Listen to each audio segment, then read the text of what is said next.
శ్రీ గురుభ్యో నమః. అస్మద్గురుచరణపాదారవిందాభ్యాం నమః.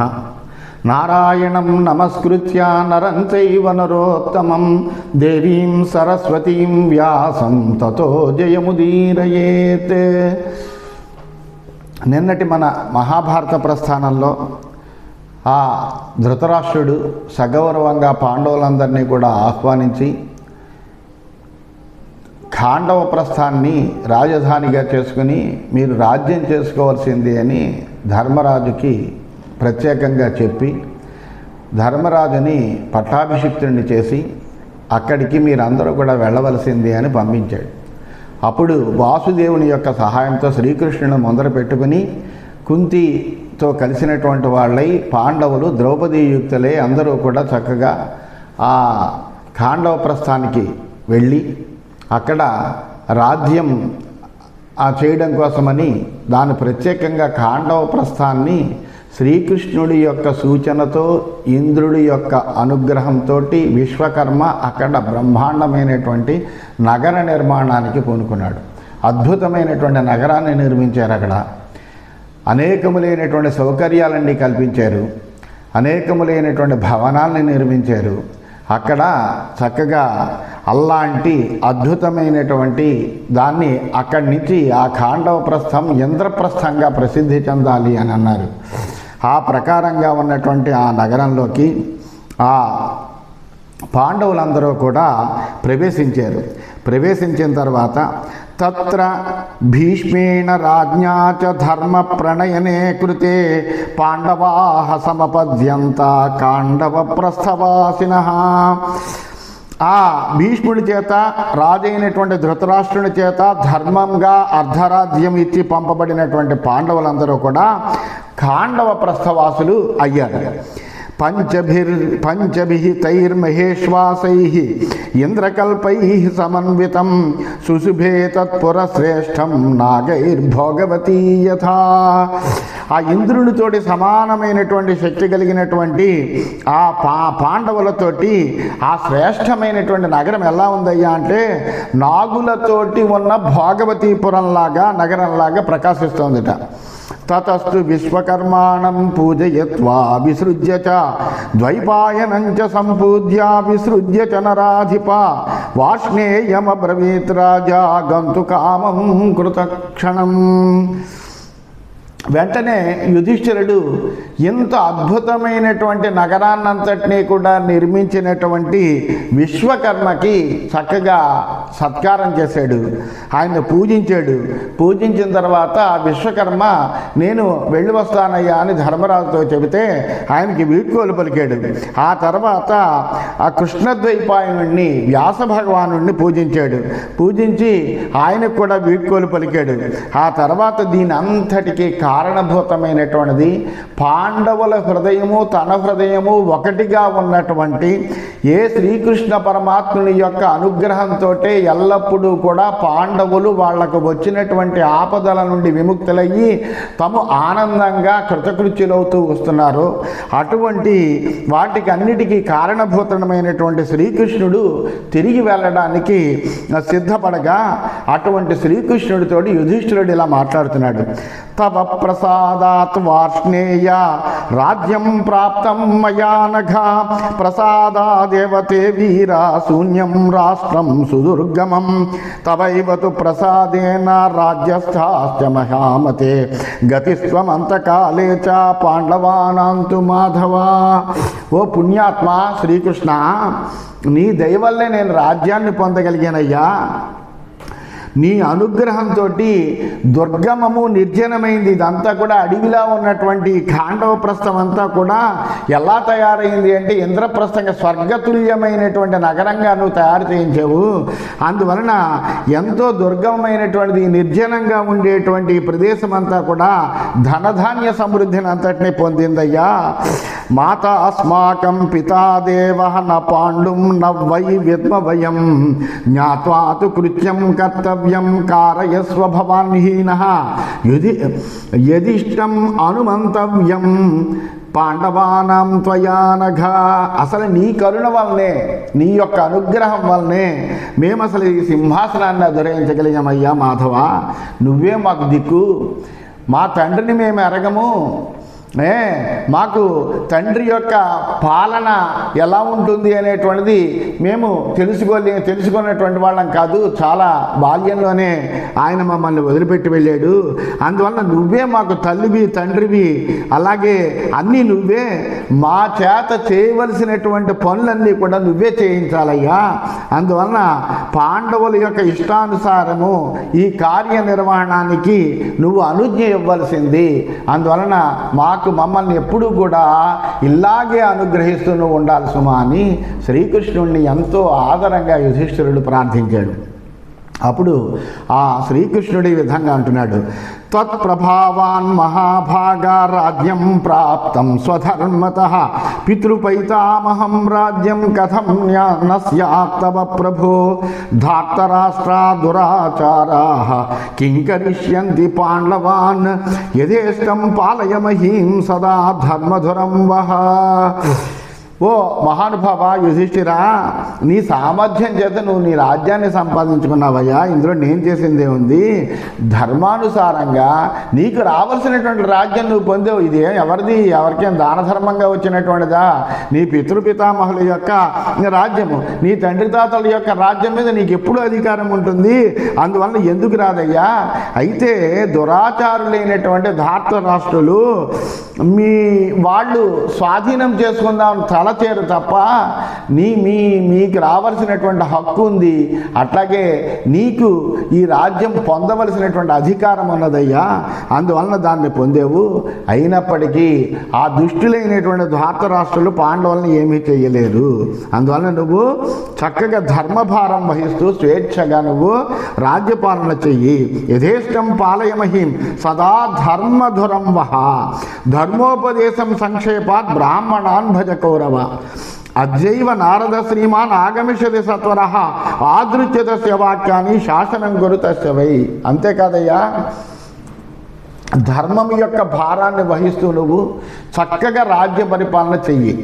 ఎవ్వరూ ఏ విధమైనటువంటి కష్టాన్ని అనుభవించకుండా అందరూ సుఖంగా ఉండేటట్టుగా నువ్వు రాజ్య పరిపాలన చెయ్యి.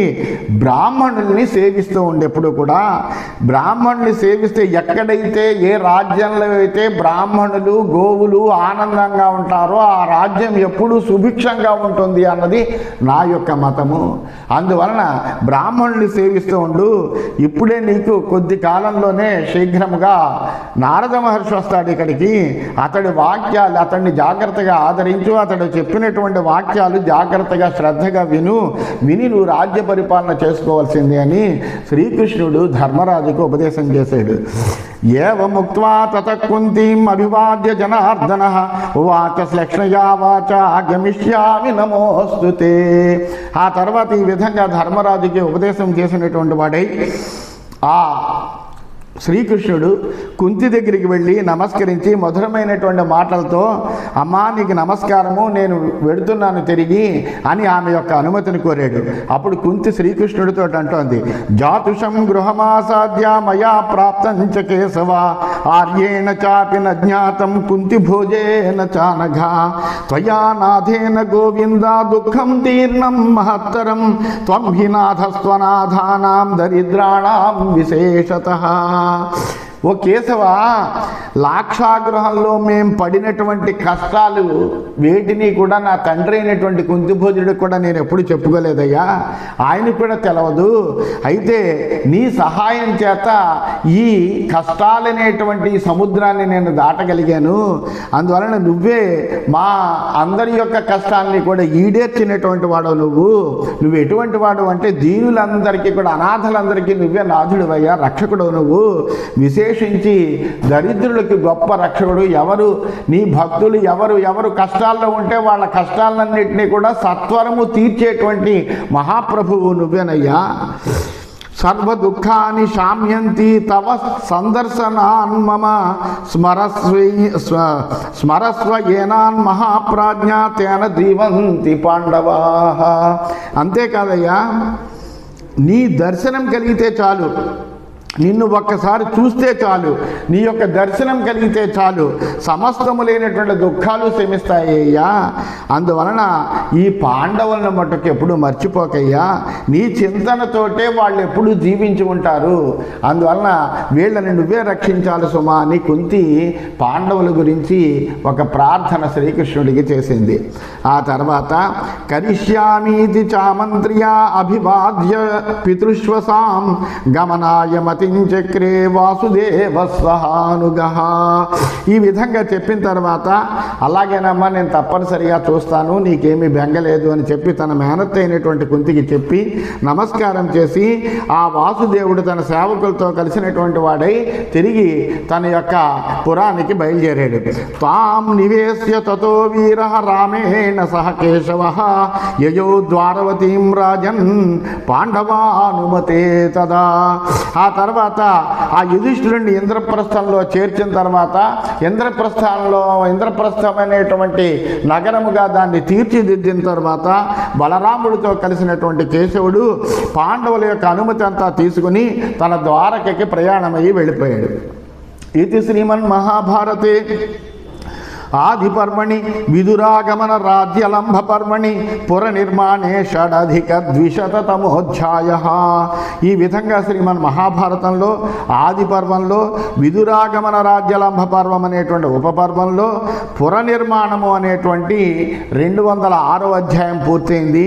207వ అధ్యాయంలోకి మనం ప్రవేశించాము. జనమేజయ ఉవాచ. జనమేజయుడు వేషంపాయనుడిని ఒక ప్రశ్న అడుగుతున్నాడు. ఇప్పుడు ఏవం సంప్రాప్య రాజ్యం తదింద్రప్రస్థం తపోధన అత ఊర్ధ్వం మహాత్మానః కిమకుర్వత పాండవాః. ఓ మహర్షి, వైశంపాయనుడిని అడుగుతున్నాడు. ఓ మహర్షి, ఇంద్రప్రస్థ రాజ్యాన్ని పొందారు అని చెప్పేవు పాండవులు, ఆ తర్వాత ఆ పాండవులు ఏమేమి చేశారయ్యా, ఎటువంటి మహత్కార్యాలు సాధించారు, అవన్నీ నీ యొక్క అమృతతుల్యమైనటువంటి మాటలతో వినాలనేటువంటి కోరిక ఉవ్విళ్ళూరుతోందయ్యా. అందువలన ఆ విషయాలన్నీ కూడా సవివరంగా తెలియజేయవలసిందే అని జనమేజయుడు వైశంపాయనుడిని అడిగాడు. ఇంకా ఏమని అడుగుతున్నాయంటే సర్వయేవ మహాసత్వాః మమ పూర్వ పితామహాః ద్రౌపదీ ధర్మపత్ని చ కథం తానన్వవర్తత. మా పూర్వ పితామహులైనటువంటి పాండవులు గొప్ప బలపరాక్రమవంతులు కదా, అస్త్రశస్త్రాస్త్ర విద్యల్లో మంచి ఆరుతీరినటువంటి వాళ్ళు కదా, గొప్ప మనోనిగ్రహం కలిగినటువంటి వాళ్ళు, మనోబలం కలిగినటువంటి వాళ్ళు. వాళ్ళ ధర్మపత్ని అయినటువంటి ద్రౌపది వాళ్ళని ఎలా సేవించిందయ్యా. కథంచ పంచ కృష్ణాయాం ఏకస్యాం తే నరాధిపాః వర్తమానా మహాభాగాః నాభిద్యంత పరస్పరం. ఆ రాజులైనటువంటి నరపాలురైనటువంటి పాండవులు ఆమె ఒక్కతి పట్ల ఎట్లా ప్రవర్తించారయ్యా. అంతమంది 5గురికి ఆమె ఒక్కతే భార్య కదా, వాళ్ళు ఎలా ప్రవర్తించారు. అలాగే ఆమె విషయంలో ఈ పాండవులు ఒకరితో ఒకళ్ళకు భేదం లేకుండా సాధారణంగా కాంతా కనకములే వివాదములకు కారణభూతంగా చెబుతారు ప్రతి చోట కూడాను. అటువంటిది ఈ ఒక్కతే భార్యతో కలిగినటువంటి 5గురు కూడా ఒకళ్ళతో ఒకళ్ళు భేదం కలగకుండా వాళ్ళు అలా ఉండడానికి గల కారణం ఏమిటయ్యా. ఇలాంటి విషయాలు నా మనసును దొరిచేస్తున్నాయి. ఎలా వాళ్ళు జీవించగలిగారు, ఎటువంటి మహత్తరమైనటువంటి ఆలోచనలతోటి వాళ్ళు ఉండేవారు.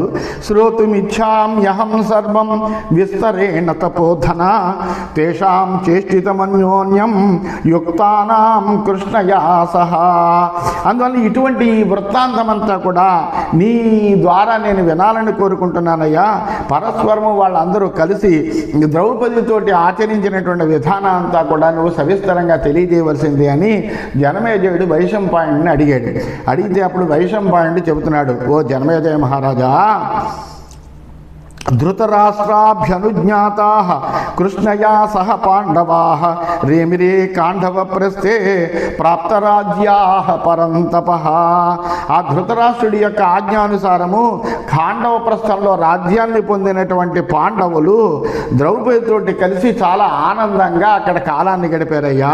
ప్రాప్య రాజ్యం మహాతేజాః సత్యసంధో యుధిష్ఠిరః పాలయామాస ధర్మేణ పృథివీం భ్రాతృభిః సహా. తేజస్శాలైనటువంటి వాడు, సత్యసంధుడైనటువంటి వాడు, ధర్మపరాయణుడైనటువంటి ఆ ధర్మరాజు రాజ్యం లేనప్పుడే అనేకములైనటువంటి కష్టాలు అనుభవించేటువంటి సమయంలోనే ఏనాడు ధర్మం తప్పనటువంటి వాడు, అటువంటి వాడు రాజ్యాన్ని పొంది సోదరులతో కలిసి ధర్మంగా ఈ భూమిని అంతటిని కూడా పరిపాలిస్తున్నాడయ్యా. జితారయో మహాప్రజ్ఞా సత్యధర్మపరాయణా ముదం పరమికాం ప్రాప్తా తత్రోషు పాండవనందనా. శత్రువులందరినీ కూడా జయించి సత్యధర్మపరాయణులుగా కీర్తి పొందినటువంటి వాళ్ళు, గొప్ప ప్రజ్ఞ కలిగినటువంటి వాళ్ళుగా కీర్తింపబడేటువంటి పాండవులందరూ కూడా ఆనందంగా ఇంద్రప్రస్థంలో హాయిగా ఆనందంగా కాలం గడుపుతున్నారయ్యా. కుర్వాణాః పౌరకార్యాణి సర్వాణి పురుషర్షభాః ఆసాం చక్రుః మహార్హేషు పార్థివేషు ఆసనేషు చ. అలాగే ఈ పాండవులు పురజనులకి సంబంధించినటువంటి అంటే ప్రజలకు సంబంధించినటువంటి అన్ని పనులను కూడా చాలా సమర్థంగా నిర్వహిస్తున్నారు. విలువైనటువంటి గొప్ప రాజోచితములైనటువంటి ఆసనాల మీద కూర్చుని ప్రకాశిస్తున్నారయ్యా. అథ తేషు ఉపవిష్టేషు సర్వేష్వేవ మహాత్మసు నారదస్త్వథ దేవర్షి ఆజగామ యదృచ్ఛయా. ఒకానొక రోజుని ధర్మరాజు సింహాసనం మీద ఆసీనుడై ఉండగా ఉచితము లేనటువంటి ఆసనముల్లో పాండవులందరూ కూడా ఆసీనులై ఉండగా గొప్ప సభా భవనంలో అలా కూర్చుని ఉండగా అటువంటి సమయంలో ఆ నారదుడు, దేవర్షి అయినటువంటి నారదుడు అక్కడికి అనుకోకుండా రావడం అనేటువంటిది తటస్థించిందయ్యా. ఈ వృత్తాంతం ఇంత క్రితం నారదుడు వస్తాడు సుమా అని ధర్మరాజుకి శ్రీకృష్ణుడు కూడా తెలియజేశాడు. అందువలన ఆ సమయం ఆసన్నమైంది. ఆ నారదుడు అక్కడికి వచ్చాడు. పథా నక్షత్ర దుష్టేన సుపర్ణ చరితేన చ చంద్ర సూర్య ప్రకాశేన సేవితేన మహర్షిభిః నభస్థలేన దివ్యేన దుర్లభేన అతపస్వినాం. అయితే ఎలా వచ్చాడు ఈ నారదుడు అంటే, తాపసులు కాని వాళ్ళు పొందశక్యం కానటువంటిది, నక్షత్రాలతో వ్యాపించినటువంటిది, గరుత్మంతుడి యొక్క సంచారంతో పవిత్రమైనటువంటిది, చంద్రుడు సూర్యుడు యొక్క కాంతి చేత మహర్షుల చేత సేవింపబడేటువంటి మార్గము ఆకాశ మార్గము. అటువంటి ఆకాశ మార్గాన్న అందరూ రాలేరయ్యా. కేవలము దేవతలు అటువంటి వాళ్ళే, దివ్యమైనటువంటి మనుషులు మాత్రమే సంచరించగలిగినటువంటి ఆకాశ మార్గాన్న నారదుడు అక్కడికి వచ్చాడయ్యా. భూతార్చితో భూతధరం రాష్ట్రం నగరభూషితం అవేక్షమాణో ద్యుతిమాన్ ఆజగామ మహాతపాః. అందరి చేత పూజింపబడేటువంటి ఆ దేవర్షి అయినటువంటి నారదుడు పెద్ద పెద్ద నగర శోభలను, వాటిలో నివసించేటువంటి ప్రాణుల్ని అందరినీ చూస్తూ అక్కడికి వచ్చాడయా. జాగ్రత్తగా వాళ్ళందరినీ కూడా అలా చూసుకుంటూ వచ్చాడు. సర్వ వేదాంత గో విప్రః సర్వ విద్యాసు పారగః పరేణ తపసా యుక్తః బ్రాహ్మేణ తపసా వృతః నయే నీతౌ చ నిరతః విసృతశ్చ మహామునిః. అయితే ఆ నారదుడు ఎటువంటి వాడంటే సర్వ వేదాంతగః, సమస్తమైనటువంటి వేదాంత శాస్త్రాన్ని కూడా అధ్యయనం చేసినటువంటి వాడైనా, దేని యందు కూడా మమకారము లేనటువంటి వాడు, అటువంటి వాడైనా, అలాగే సమస్తము లేనటువంటి విద్యల సర్వ విద్యాసు పారగః, సమస్త విద్యల యందు విద్యల యొక్క పారాన్ని చూసినటువంటి వాడు, అంటే అన్ని విద్యల్ని కూడా అధ్యయనం చేసినటువంటి వాడు.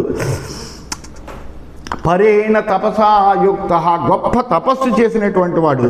అట్లాగే బ్రాహ్మేణ తపసా వృత, బ్రహ్మ తేజస్సు కలిగినటువంటి వాడు. అలాగే గొప్ప నీతివేత్త, చాలా చక్కగా మాట్లాడడంలో అద్భుతమైనటువంటి నైపుణ్యం కలిగినటువంటి వాడు. ఎవరికి ఎప్పుడు ఎటువంటి హితాన్ని ఉపదేశించాలో తెలిసి అటువంటి హితాన్ని ఉపదేశించడానికి వాళ్ళ దగ్గరికి వెంటనే వెళ్ళి చెప్పేటువంటి వాడు. అలాంటి ప్రసిద్ధుడైనటువంటి నారదుడు వచ్చాడయ్యా.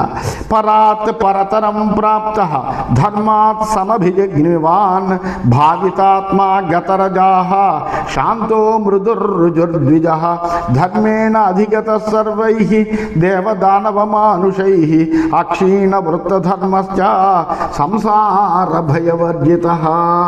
అయితే ఈ నారదుడు ఎటువంటి వాడంటే ధర్మ బలంతో పరమార్థ జ్ఞానం అంతా కూడా తెలుసుకున్నటువంటి వాడు. అలాగే శుద్ధమైనటువంటి హృదయం కలిగినటువంటి వాడు, ఏ విధమైనటువంటి రజోగుణము లేనటువంటి వాడు, శాంతమైనటువంటి మృదు స్వభావము కలిగినటువంటి బ్రాహ్మణుడు యాతడు. అటువంటి ఆయన ఎటువంటి వాడు అంటే దేవదానవ మనుష్యులకు ధర్మం చేత మాత్రమే పొందగలిగినటువంటి వాడు. ఎవరైతే ధార్మికులైనటువంటి వాళ్ళు ఉంటారో వాళ్ళు మాత్రమే ఆ నారదుడిని చూడగలరు, ఆ నారదుడితోటి సంభాషణ చేయగలిగినటువంటి వాళ్ళు అవుతారు. సర్వథా కృతమర్యాద వేదేషు వివిధేషు చ రుక్సామ యజుషాం వేత్త న్యాయవృత్తాంత కోవిద రుజురారోహవాన్ శుక్ల భూయిష్ట పథికో నఘ శ్లక్ష్ణయా శిఖయోపేత సంపన్న పరమత్విషా. ఇంకా ఎటువంటి వాడంటే ఈయన లోకంలో ఉండేటువంటి వైదిక ధర్మాలన్నింటినీ కూడా ఆచరించేటువంటి వాడు, ఆ మర్యాదని అంతటా కూడా నెలకొల్పడంలో కూడా పాటుపడేటువంటి వాడు. అట్లాగే ఋగ్యజు సామ వేదాల్లో నిష్ణాతుడైనటువంటి వాడు, అన్ని శాస్త్రాలు చదువుకునేటువంటి వాడు, న్యాయశాస్త్ర పారంగతుడు, తిన్ననైనటువంటి స్వభావం కలిగినటువంటి వాడు, రుజు స్వభావం కలిగినటువంటి వాడు, తెల్లటి వర్ణం కలిగినటువంటి వాడు, ఏమాత్రము పాపము యొక్క లేపనము లేనటువంటి వాడు, పాపరహితుడైనటువంటి వాడు, ఎల్లప్పుడూ కూడా యాత్రలోనే ఆయన సమయాన్నంతటినీ గడుపుతూ ఉంటాడు. స్వచ్ఛమైనటువంటి శిఖ కలిగినటువంటి వాడు, అటువంటి గొప్పవాడు అయినటువంటి వాడు, ఆ సంపన్నుడైనటువంటి వాడు, గొప్ప కాంతితో మెరిసేటువంటి వాడు. అవదాతే చ సూక్ష్మే చ దివ్యే చ రుచిరే శుభే మహేంద్ర దత్తే మహతి బిభ్రత్ పరమవాససి. అయితే ఈయన ఇంద్రుడి చేత ఇవ్వబడినటువంటి సూక్ష్మములైనటువంటి అద్భుతమైనటువంటి పవిత్రమైనటువంటి వస్త్రాన్ని మాత్రమే ధరిస్తాడు ఆయన. ప్రాప్య దుష్ప్రాపమన్యేన బ్రహ్మవర్చసముత్తమం భవనే భూమిపాలస్య బృహస్పతిరివాప్లుతః. అట్లాగే అనితర సాధ్యమైనటువంటి బ్రహ్మవర్చస్సు కలిగినటువంటి వాడు, అటువంటి నారదుడు ఇంద్రుని భవనంలో బృహస్పతి ప్రవేశించినట్టుగా ఆ ఇంద్రప్రస్థంలో ధర్మరాజు యొక్క భవంతిలోకి ప్రవేశించాడయ్యా.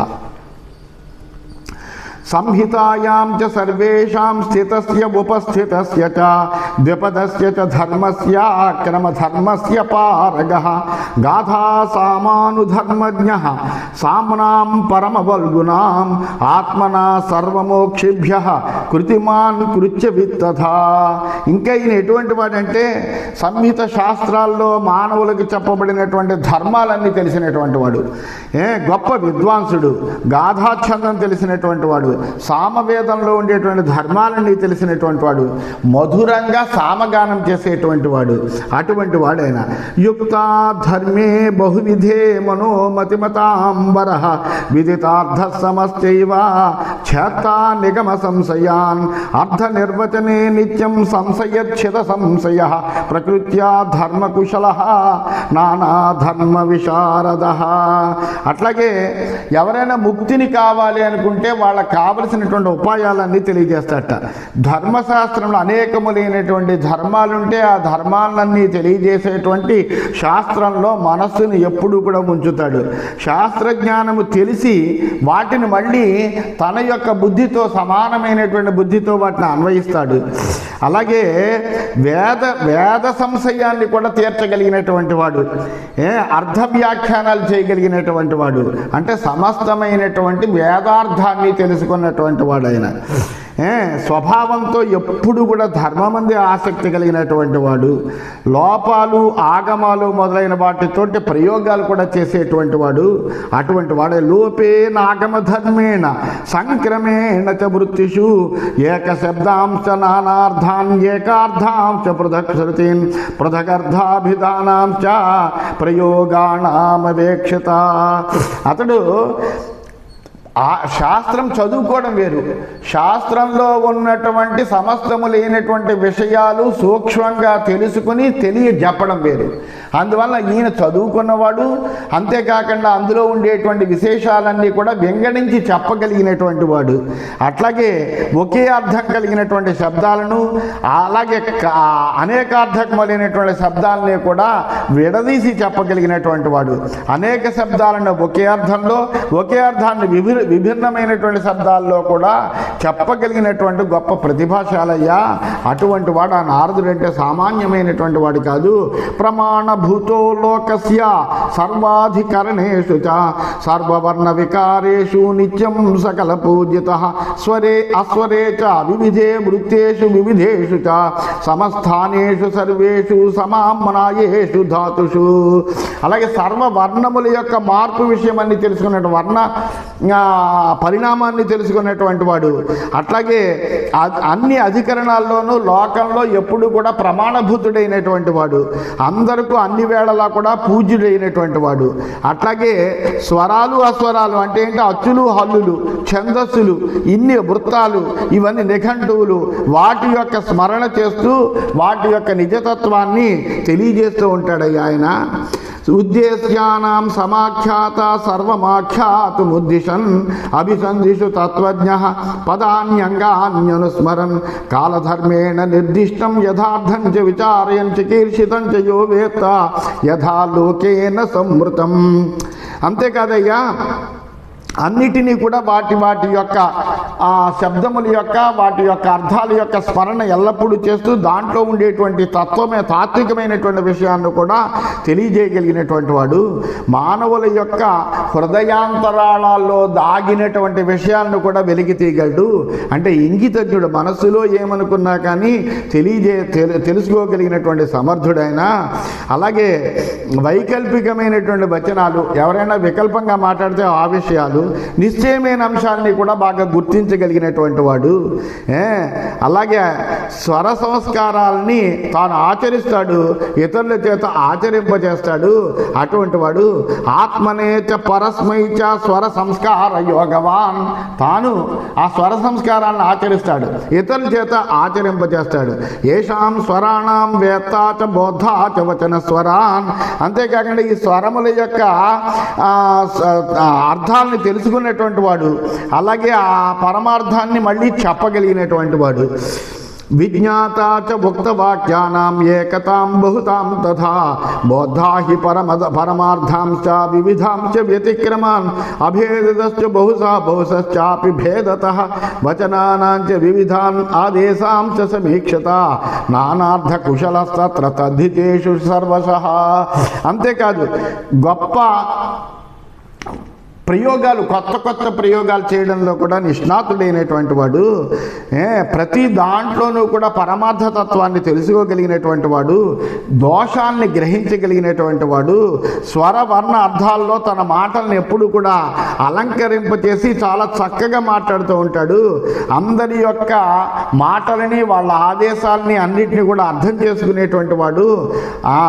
అన్నిటిలోనూ కూడా నైపుణ్యం కలిగినటువంటి వాడు. ప్రత్యయాంశ సమాఖ్యాత నీతం ప్రతిధాతుకం పంచచాక్షర జాతాని స్వర సంజ్ఞానీయాని చ. అలాగే ధాతువుల్లో పరిపూర్ణమైనటువంటి జ్ఞానం కలిగినటువంటి వాడు. 5 రకాలైనటువంటి అక్షరాలను, స్వరాలని విభాగం చేసి కూడా ప్రదర్శింపగలడు. అంత జ్ఞానము కలిగినటువంటి వాడయ్యా. ఆయనకి లేనటువంటి జ్ఞానం అనేటువంటిది లేదు. సమస్తములైనటువంటి వేదాంగాల్లో నిష్ణాతుడైనటువంటి వాడు. అలాంటి మహర్షి ఆ ధర్మరాజు యొక్క మందిరానికి వచ్చేటప్పటికి అప్పుడు వెంటనే తమాగతం ఋషిం దృష్ట్వా ప్రత్యుద్గమ్య అభివాద్యత ఆసనం రుచిరం తస్మై ప్రదదౌ స్వం యుధిష్ఠిర. వెంటనే యుధిష్ఠిరుడు తన ఆసనం నుంచి లేచాడు. లేచి ఆ వస్తున్నటువంటి నారదుడికి ఎదురేగి వెళ్ళి ఆయనకి నమస్కరించి ఆయన్ని జాగ్రత్తగా ఎంతో ఆనందంగా తీసుకొచ్చి తన ఆసనం మీద ఆయన్ని కూర్చోబెట్టేట. దేవర్షేరుపవిష్టస్య స్వయంర్ఘ్యం యథావిధి ప్రాదాద్యుధిష్ఠిరో ధీమాన్ రాజ్యం తస్మై నివేదయత్. అంతేకాకుండా ఆయన ఆసీనుడైన తర్వాత నారద మహర్షికి స్వయంగా యథావిధిగా అర్ఘ్యపాద్యాదులన్నీ కూడా ఇచ్చినటువంటి వాడై ఆ బుద్ధిమంతుడైనటువంటి ధర్మరాజు వినయంగా ఆయనకి తన రాజ్యం గురించి, తన యొక్క విషయాలన్నింటినీ కూడా నివేదించాడు.